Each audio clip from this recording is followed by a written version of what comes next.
This is the Detroit Sports Podcast Network.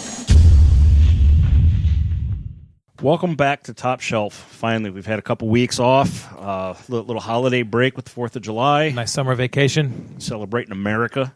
America. Because that's where the Stanley Cup is every year. That's right. Am I right? Every year. It's not in Canada, baby. Yeah, it's been a good few weeks. Got to see my son home from the military for a little while. It was a good time. Everyone's pretty much in NHL draft hangover status right now. Man, a lot of people get all wacky about the NHL draft this year. Yeah, it was a. Yeah, I think it probably got more coverage this year than it has in a long time. You know what? I'm not going to disagree. I think the NHL draft had a lot of, as far as I'm concerned, a lot of hype on TV. You know, a lot of word of mouth. You know, of course, you know, on Detroit Sports Network podcast. You know, Doc and Jock talking about it. You know, coming up, because in Detroit it's a big deal now.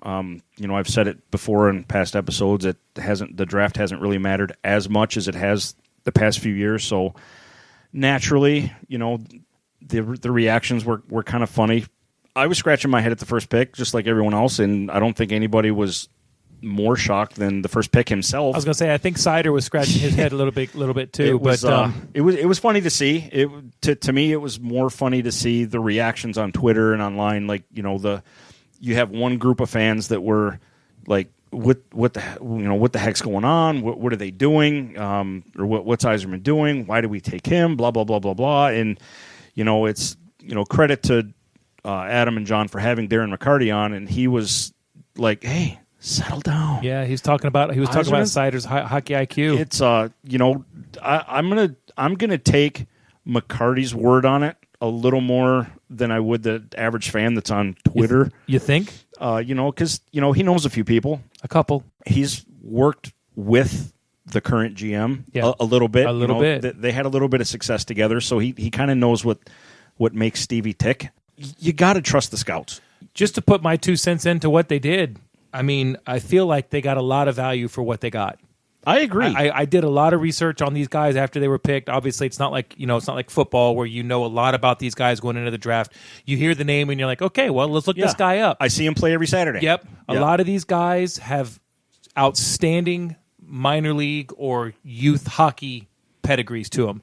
They've played a lot of games. They've scored a lot of goals. It looks like what we got was solid hockey players on paper. And that's fair to say at this point. And let's be honest, we picked 11 guys.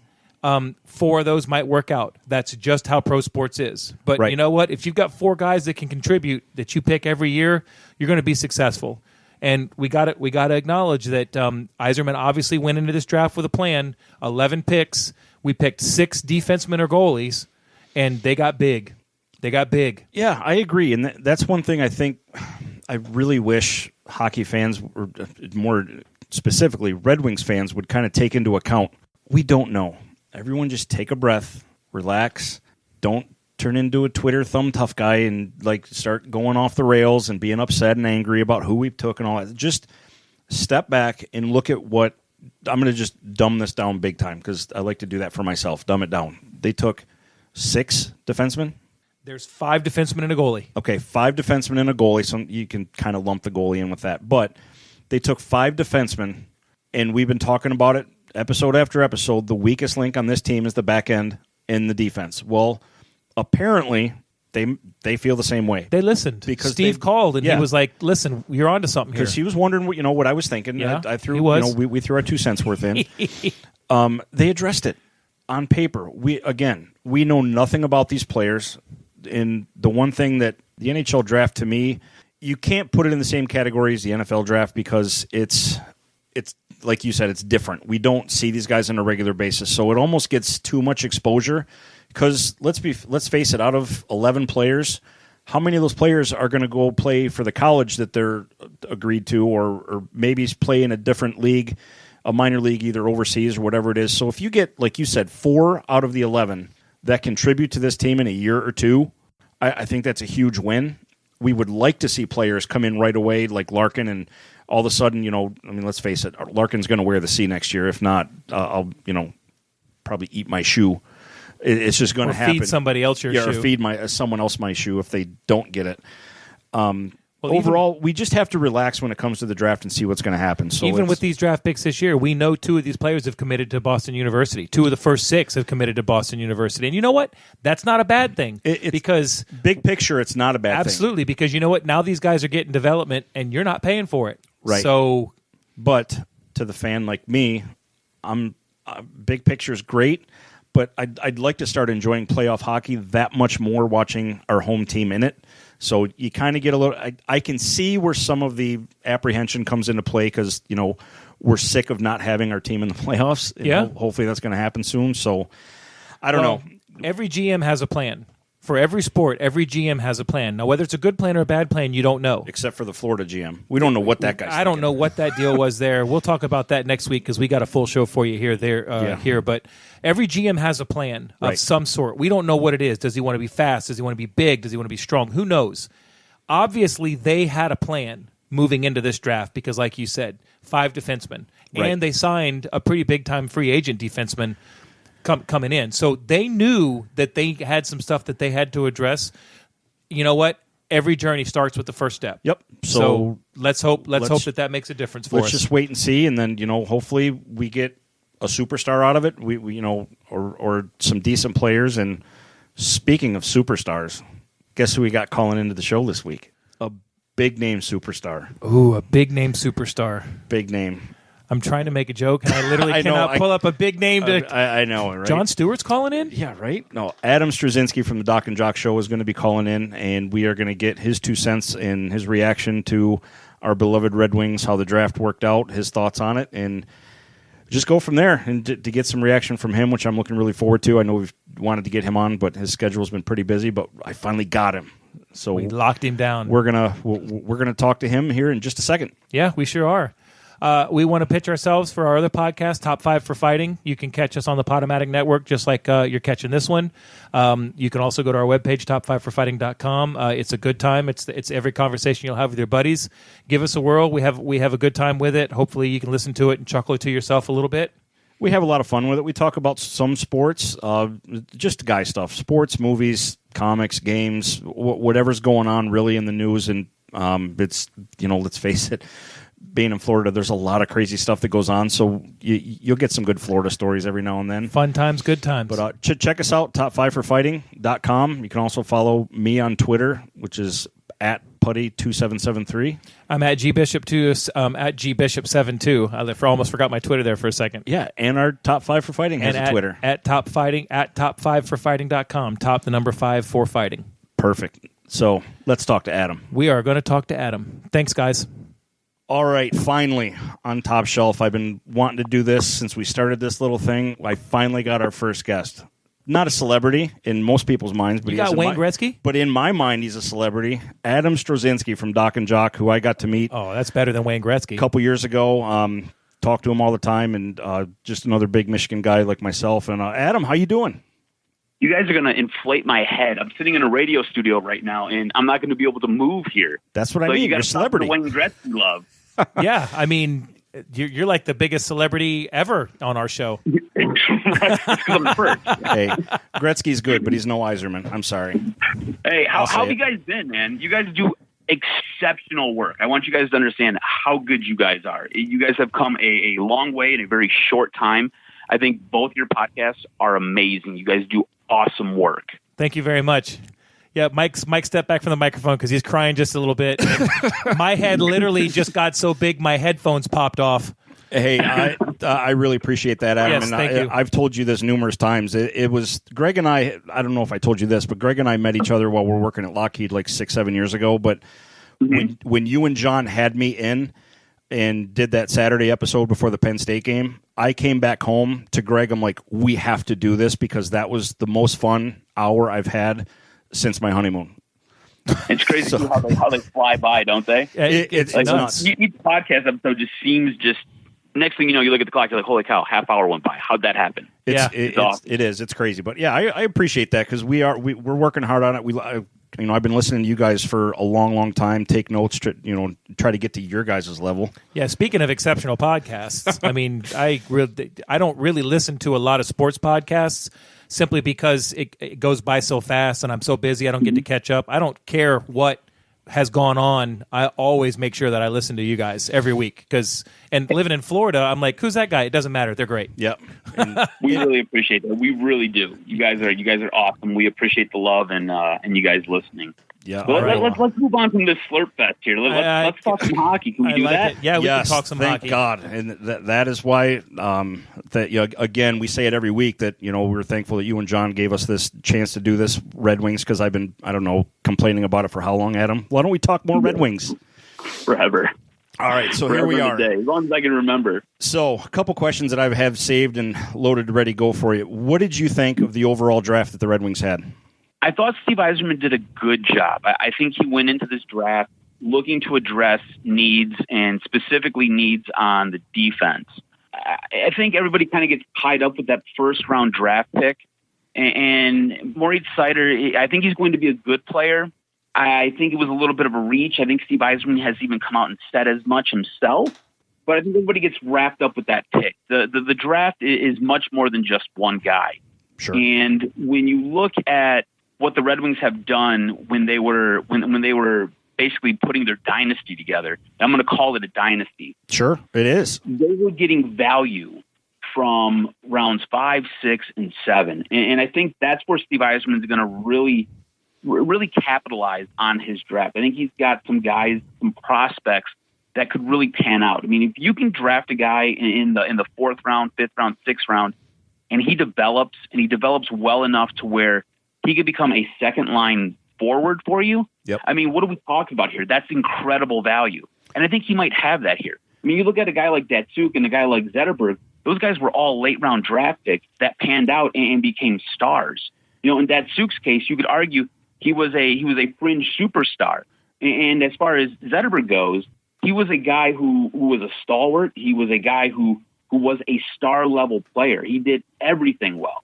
And I think that's what Steve Yzerman is going to look to do with this draft. I think he's looking to kind of, I don't want to say restock the farm system, but he's looking for some value that he's going to be able to pluck, especially late in the draft. I think it's a start in the right direction. He's already proven. Yeah, exactly. He's already proven that he's good at that with the draft picks that he made when he was GM at Tampa. Well, you know what's funny? I saw this today, and I don't know if you caught this or not, Adam, but there was a little group of names that the Red Wings have drafted recently, like Xavier Ouellet.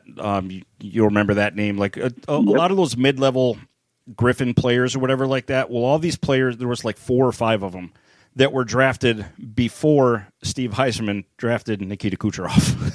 What's that tell you? Yeah, it's crazy, right? He's got an eye for talent, that's for sure. Right. It's uncanny what he was able to do in Tampa and to turn that franchise around and to make it a regular playoff contender, much less a team that's going to vie or be in the conversation for a Stanley Cup every single year. So he's done great work. He's done exceptional work. I know on the Doc and Jock podcast, I know you took some exception with what I said in regards to Steve Yzerman and how fans absolutely worship the ground that he walks on, and how this pick with Moritz Seider was essentially given a free pass. In my estimation, it was given a free pass. That's fair. You had people in the media, you had fans, you had basically everybody who was covering the Red Wings kind of saying, it's going to work out, it's going to be okay. It's Steve Yzerman. Whereas if Ken Holland made this pick, everybody would be lining up with pitchforks and fire to burn him to the ground. And I thought that was funny. I think that kind of tells you all you need to know about Steve Yzerman in this town. Right. He is a god. Oh, I would have been a demigod. I would have been the one to light the first torch. I'm not going to lie. I know you would have been. We talked about that on another episode too, Adam. If Holland makes that pick, it's because Holland in the salary cap age is an unproven, unsuccessful GM. If you want to get right down to it, I don't think he. When they won those cups like they had the blank check. They could do whatever they wanted. Yzerman comes in. And we know he knows how to play with the money. He knows how to make these contracts work. He also knows how to get the stars to stay for less money, which is a huge, huge thing as a GM. I'll take that one step farther. When he first got to Tampa, and you'll remember this, Adam, he not ran out of town is the wrong expression, but he got rid of Vinny LeCavier. He got rid of Marty St. Louis. I mean, these were big household names in Tampa that For whatever reason, didn't fit. He didn't feel they were it on, was they the were on right the mark. back end of very big contracts. They were, and they were those guys underperforming. were cornerstones of that organization forever. for Yes, a they were. long time. And I believe both of them were part of the Stanley Cup team. They were. Yeah. Yeah. So it's and McCarty said it best on your guys' show when he said, when Steve Yzerman talks about somebody and he's talking about Sider, when Steve Yzerman says he's got unbelievable hockey knowledge, that's McCarty said, yeah, I'll take that. So maybe they know something we don't. yeah. Well, I would hope so, and I'm assuming so.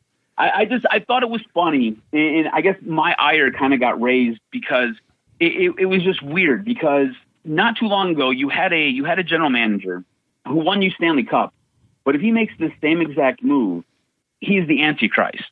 But Steve Yzerman makes it, and it's like, no, he's got the Midas touch. It's going to be golden. It's going to work out. It's going to be all right. And you can't necessarily say that because not all draft picks work out.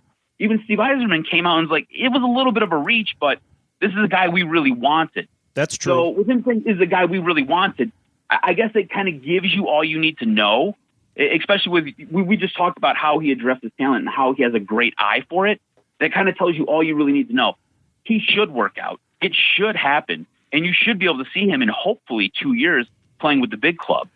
Yeah, to expand on that, to kind of prove to kind of go against what you just said, though, when it comes to Holland, don't you think that's kind of justified given the past 4 or 5 years that he's had in Detroit with some of the deals he's given out for some of the decisions he's made versus what Yzerman's done in, I think it's 8 years with Tampa, 8 or 9 years? Oh, for sure. What Ken Holland did in free agency was a crime. It really was. Because he would give aged, old players, he'd give them massive contracts, and the guys wouldn't perform, wouldn't live up to them. And they were all essentially past that 30-year mark where players start their downward spiral.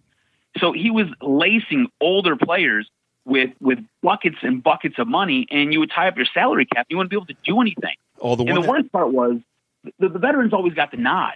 It was always the old guys getting to make the team. I hated that. And that pushed so many young players down the line, and they were stuck just toiling away in Grand Rapids. Yep. And you know what? After a while, you got to be able to bring them up. And if you can't bring them up, you're going to lose them. You're going to have to let them go. Move on. And they lost talent because of that.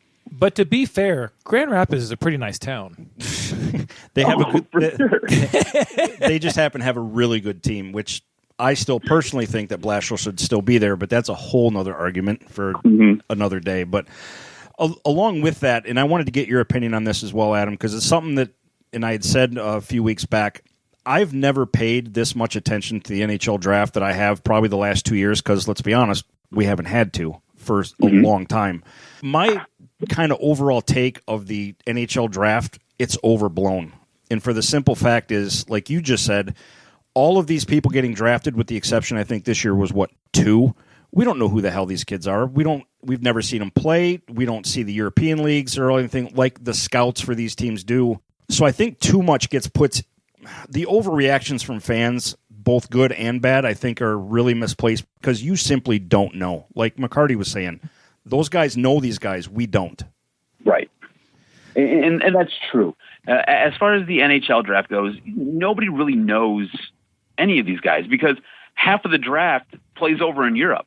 And unless you somehow have ability to go watch these guys play in Europe, or you have some type of weird television package where you get to view these games, I don't know about you guys, I don't get to watch the KHL. I don't get to watch the Swedish Elite League. I don't get to watch the Finnish Elite League. I don't get to watch any of those games. I get to see highlights now and again, right, but I don't get to watch those games.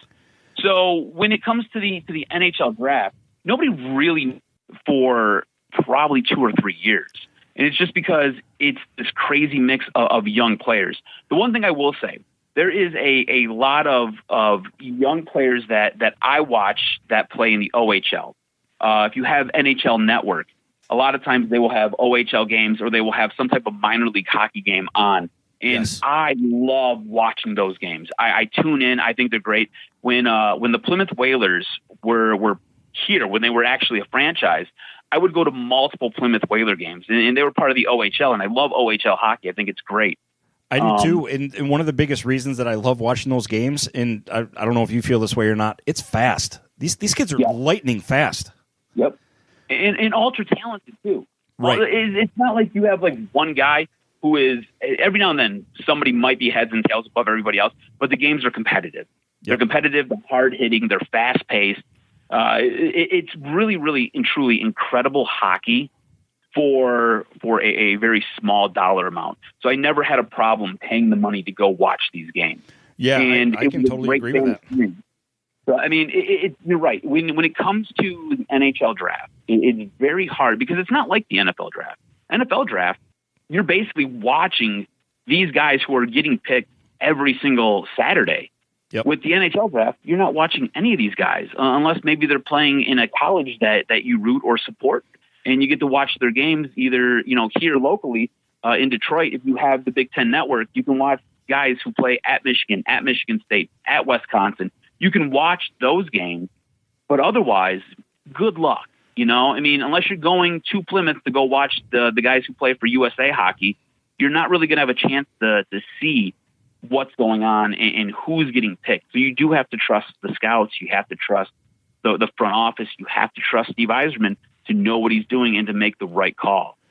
Yeah, and that's one thing on top of the OHL was I've watched a lot of Team USA hockey when they're playing in the tournaments or like when the Worlds are going on, the World Juniors and stuff. It's I agree with you. It's just fun hockey. It's competitive and it's exciting to watch. What's funny is in my notes, and it's funny that you beat me to it, I have written on here bone to pick with Adam. Mm-hmm. Why? Oh, I knew it was coming. I just wanted to get it out the real quick. All right. So now that we've talked about the draft and all that stuff, let's get to what, to me, it just can't get here fast enough. Expectations on 2019. And I'll tell you what I expect. I expect less giving up goals in the last minute of a game or the last minute of a period and just totally imploding when it matters most. And I totally expect this team, obviously I'm not dumb. I mean, I'm a homer, but I expect them to push for maybe that 8th spot, push for it. Maybe they may fall a little bit short, but they should at least be in the discussion and not as just, I mean, let's face it, when we watched the Wings the last couple of years, we kind of knew what was coming. And it was sad, but I expect this team to be noticeably better and push for a spot. What do you think? I don't think you're out of touch. I think your expectations might be a little bit high. Well, say that again. Your expectations might be a little bit high. Oh yeah, and I would expect nothing less. and this is the thing. I think they're going to have a much better team than they had last year. If you go back to those final 10 games that they played, actually, you can go back to the final 15 games that they played. They seem to kind of put it together, especially the young kids. I think this season, you're going to see a team that's going to be younger, faster, playing at a higher level than they played last year. All that being said, I still think this team's 2 years away. And I think some of the issues this team has is on their back line. I think their defense is still a little shaky, and their goaltending is not very good. I'm not sure what you guys think about Jimmy Howard, but that's my next question. Jimmy Howard is serviceable. Okay, then that's what I'll say about him. He's a serviceable player, but he has a groin that is like a dried rubber band. It is ready to snap at any point. The guy can't stay healthy. He's constantly hurt. And it's because of that I don't have much faith in him. I do like them going out and getting Pickard. I think he is a solid backup. All that being said, you still don't have a legitimate number one goaltender who can win you a playoff series because I just don't trust Jimmy Howard right now. But I think the team that you'll see next year, I think it will be better. I don't know if that team pushes for that 8th playoff spot, but I will tell you this much. They will at least be in the discussion through February and probably into March. And where they kind of fall after that, I'm not 100% sure, but I think they will be in the discussion leading up to the playoffs. I'll say this. The one thing that, just say my bottom shelf, horrible pun, expectation next year, or my hope, is that, like you said, people are talking about them. Look how good this team can play.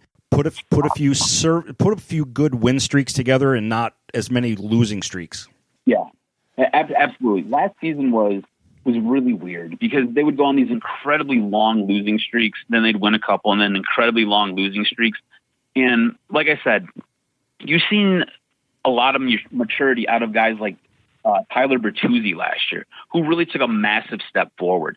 Dylan Larkin's another guy who took a massive step forward. These younger players got time, and by getting the time to play, they started to piece things together, and they looked like NHL players. They look like they have a ton of potential, and they can really compete in this league. And that's good. If you're a Red Wings fan, that's what you want to see. That's what you need to see. Right. And you got that down the stretch as the season wore on. But that's just because they got the time. So I think another year underneath their belt, bringing some more of the younger kids up, letting them kind of fit in and feel themselves a little bit. I think this team, like I said, gets a little bit faster, and I think they're a little bit more productive. It's just I don't think right now you have enough. You don't have enough on that back line for your defense, and I don't think you have enough between the pipes. And that's kind of the issue, and that's the sticking point. I was really surprised Steve Yzerman didn't draft a goaltender higher in this draft. So I don't know if it's just the guys that were available when he took them were that much better than any of the goaltending prospects that were higher in this draft. I thought that was strange. I will tell you this much. I like what he did in the second and third round. I think he got a ton of value with those two picks, and I think those guys are going to pay dividends. I think those guys are going to be awesome in this league. I just was surprised and shocked that there wasn't some type of move to bring in a goaltender somewhere in those first three, maybe even that fourth round. Well, you saying that, I think it was the previous episode, maybe episode 4, episode 3, I had brought up that I thought they should draft Spencer Knight with their first-round draft pick, just because of everything that was behind him and everybody talking about how Howard is serviceable, like you just said. Let me ask you this. Do you think Howard becomes a better goalie with them putting all the focus on the defensemen that they got? Because they got really big on the back end with this draft. And well, I think it's like Matt Stafford not having an offensive line. If you put an offensive line in front of Matt Stafford, is Matt Stafford a better quarterback even though he's older? So what do you think about that? I think it's similar to what happened when Steve Yzerman was playing for the Red Wings and they were winning Stanley Cups. I mean, whatever you think about Chris Osgood, right? I don't think Chris Osgood is comparable to an elite goaltender like Patrick Roy or Martin Brodeur, but I think he's a good goaltender. Mike Vernon, I think, is a very good goaltender. You know, Dominic Hasek was a guy who had an unorthodox style, and that got him a lot of love. I thought he was a good goaltender. My opinion, I don't think he was elite. If you're asking me, I'm taking Patrick Roy over Dominic Hasek every day of the week. I don't care if he's in an Avs uniform. I just think he's a better goaltender. I think what they did in Detroit when they were winning Stanley Cups is they had a solid defensive front in front of those goaltenders. And that allowed them to not have their best games every single night, not be perfect. You could give up 3 goals and somehow either that defense or that offense was going to pump in that 4th goal and help you win a game. And I think Howard will look better because the defense in front of him, but I just don't think it's enough to get the job done. Yeah, I think we can all agree on that, honestly. And who knows, with free agency still underway, you know, camp is still another basically 2 months, month and a half, 2 months away. Hopefully there is something out there. I just thought it was weird, like what Greg was saying, that, you know, Florida drafts Spencer Knight and then they signed Bobrovsky to a 7-year deal. I was floored. What is happening? Floored when I saw that. Made no sense. Like, it's someone that and if this Moritz Seider was such a off the radar player, get Knight at 1 and get Seider in the 2nd and then move on from there. But, you know, hindsight's always 20/20, but we'll see. Or even do this, right? If you wanted to, you could have took Spencer Knight with your first pick and you had enough draft capital where you could have moved back up into that first round to get Moritz Seider if that was the guy who you were hung up on. You had to have that player. Sure. You could have moved back up into the draft because you had a ton of draft picks. They had this 3 year. second rounders. They had 3 second-round picks. You could have moved back up in the first round very easily. Exactly. You mean to tell me you couldn't put some type of package together to move back up? You know, it's weird, you know. How things get done on draft day, it's always a little bit strange. And Steve Yzerman himself said, hey, we tried to trade back. Nobody was biting. Nobody wanted to move.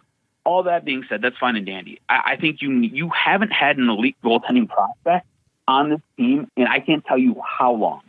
So go out and you get your guy like Spencer Knight, and then you put some sweetheart package together if that's the dude who you believe in, and you move back up and you go get him. You know, I just don't understand how that wasn't on the table or how that wasn't thought of. You know, to go with Seider at 6 was kind of a shock, I think, to all of us, because he was like the 11th overall player by basically all the draft prospect information that you got, and it was just kind of shocking. Again, I don't think he was shocked. Be a bad choice. Yeah, I was going to say, I was watching the draft, and he was like, "They just called my name. What just happened?" I think he was as shocked as we were. I think that tells you what you need to know too, right? I mean, yeah, nobody really knows anything about the German Elite League. I think maybe 2 or 3 players have come out of the German Elite League. So all that being said, it doesn't. There's not a history. Like, you know, when guys come out of the KHL, they're going to be pretty solid. You know, when guys come out of the Swedish Elite League or the Finnish Elite League, they're going to be pretty solid. And you know, when guys come out of USA Hockey's developmental program, they're going to be solid. Same thing with Canada. You know they're going to be solid. Question marks with Germany. Nobody really knows. Yeah. So it was a little bit shocking, and I think it might have been a better draft if they would have took Spencer Knight with that first pick that they had, and then been able to move back up into that first round to get Seider if that was the guy that they really wanted. Yeah, because we haven't really seen a German superstar since Uwe Krupp, right? Right. Deep cuts. That's awesome. Well, obviously, I'm just so happy to finally get you on here so we can actually talk some Red Wings together. And hopefully, as we get closer to the season in camp, we can do this a little more often and just talk Wings a little bit more and have you on a regular basis. Hey, man, that'll be awesome. You guys keep up the great work. This was fantastic. I really enjoyed myself. Thank you for having me on. You guys, again, keep up the exceptional work. You guys are doing a fantastic job. Thanks, man. Thanks, Adam. We really appreciate that. Really appreciate you having you on, taking time out of your schedule for us. Thank you so much. Oh, for sure, guys. Anytime. Oh, and the next thing is we're going to get you on top 5 for sure, because we want some of your crazy guy input on our regular stuff as well. But the funniest, when you were first talking about our podcast, and the thing that you said that just made me floored out laughing, he's like, they talk about guy stuff, like getting a bump on your wiener. I was like, what is he talking about? But that's Adam. That's why we're buddies. You guys have never gone home with a questionable girl and not wrapped it up, and next thing you know, you're like, hey, what's that? I got to go to the doctor. Hey, we're saving that. In my 20s, I used to walk into the clinic, and they'd be like, hey, Adam. I'd be like, hey, guys. They're like, same thing? I'm like, same thing. So does that mean when you come on top 5, our top 5 list will be the top 5 questionable girls that you ever didn't wrap it with? Yeah. I don't know if I can remember all of them. We're going to save that for bonus content for the Patreon page. I think so. Thanks, Adam. You take care of yourself, and we'll talk to you soon, and I can't thank you enough for coming on. Absolutely, guys. Anytime. Thanks, buddy. We'll talk to you later. For sure.